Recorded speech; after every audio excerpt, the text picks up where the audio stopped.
नमस्कार. आज आपण उन्हाळी वाळवणामध्ये साबुदाणा बटाट्याच्या चकल्या बघणार आहोत.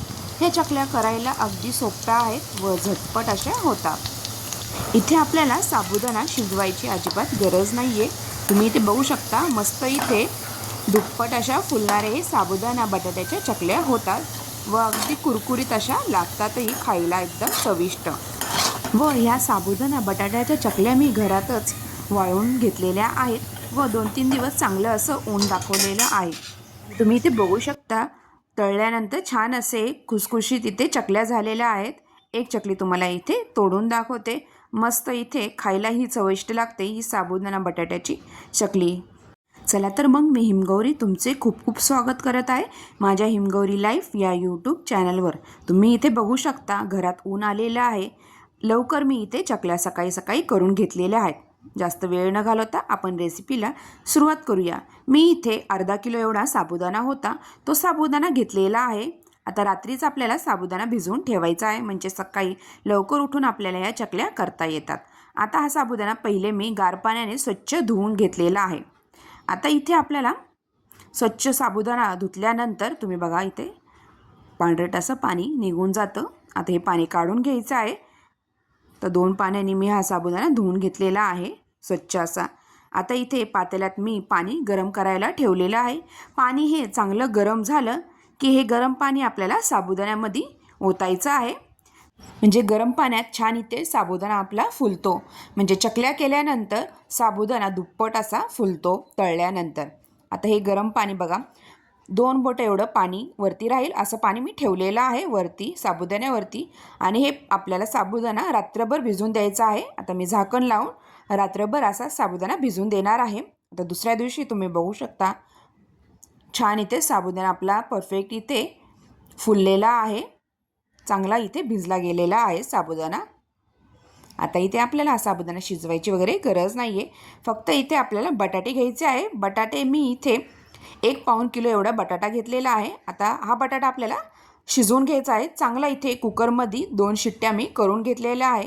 2 शिट्ट्या झाल्यानंतर बघा, मऊसर असा इथे बटाटा आपला शिजला गेलेला आहे. आता थोडं गार झाल्यानंतर आपल्याला बटाट्याची साली काढून घ्यायची आहे. तोपर्यंत मोठं असं परात घेतलेली आहे. त्या परातीतच मी हा साबुदाणा पूर्ण असा मोकळा करून घेतलेला आहे, म्हणजे आपल्याला चांगलं मिक्स करून घेता येईल. आता बटाट्याची सालीही काढून घेतलेल्या आहेत.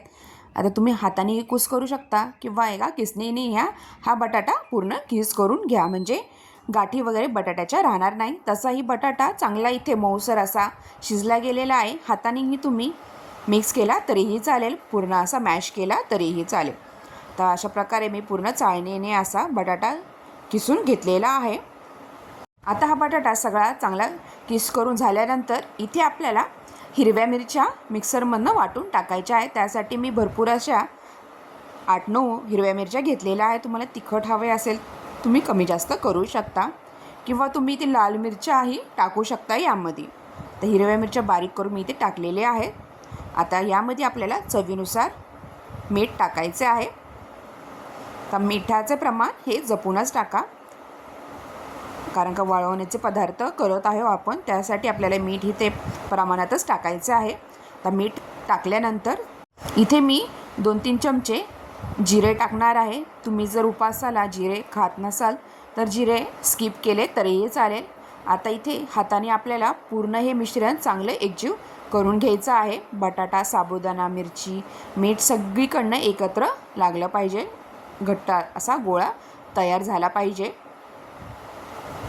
आपण जसं साबुदाणा वडा करतो त्याचप्रमाणे हे मिश्रण आपल्याला बनवायचं आहे. तर हाताने सगळे मी इथे मिश्रण मिक्स करून घेणार आहे. एकत्र असा पूर्ण गोळा करून आपल्याला इथे घ्यायचा आहे.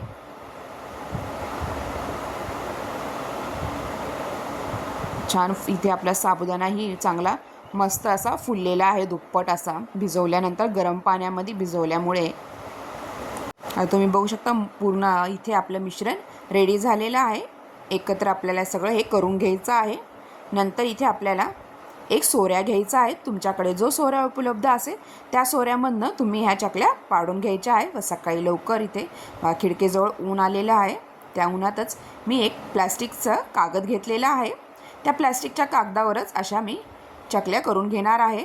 आता हे साबुदाण्याचे मिश्रण जे आपण रेडी केलेले आहे त्यामध्ये ह्या भरायचं आहे. सोऱ्यामध्ये चकलीचं मी हे साचा घेतलेला आहे. चकली आपण ज्या साच्यामध्ये चकली करतो तो साचा इथे घेतलेला आहे. तर सोऱ्या पूर्ण घट्ट असा लावल्यानंतर अशा प्रकारे आपल्याला इथे चकल्या करून घ्यायच्या आहे की नाही. अगदी सोपी पद्धत आहे.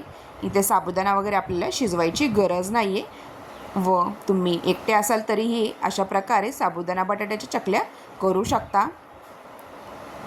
आता घरात उन्हात आता वाळल्यानंतर दिवसभर नंतर एकत्र पातेल्यात घमेल्यात ठेवून 2-3 दिवस मी घरातच खिडकीपाशी ठेवून चांगलं असं ऊन दिलेलं आहे. कारण का आपण हे वाळवण्याचे पदार्थ वर्षभर साचून ठेवत असतो, त्यामुळे इथे उन्हाळा आहे तोपर्यंतच आपल्याला सगळे इथे वाळवण जे करणार आहोत ते वाळवून घ्यायचं आहे. त्या अशा प्रकारे मी इथे सगळे इथे चकल्या अशा प्रकारे करून घेतलेल्या आहेत.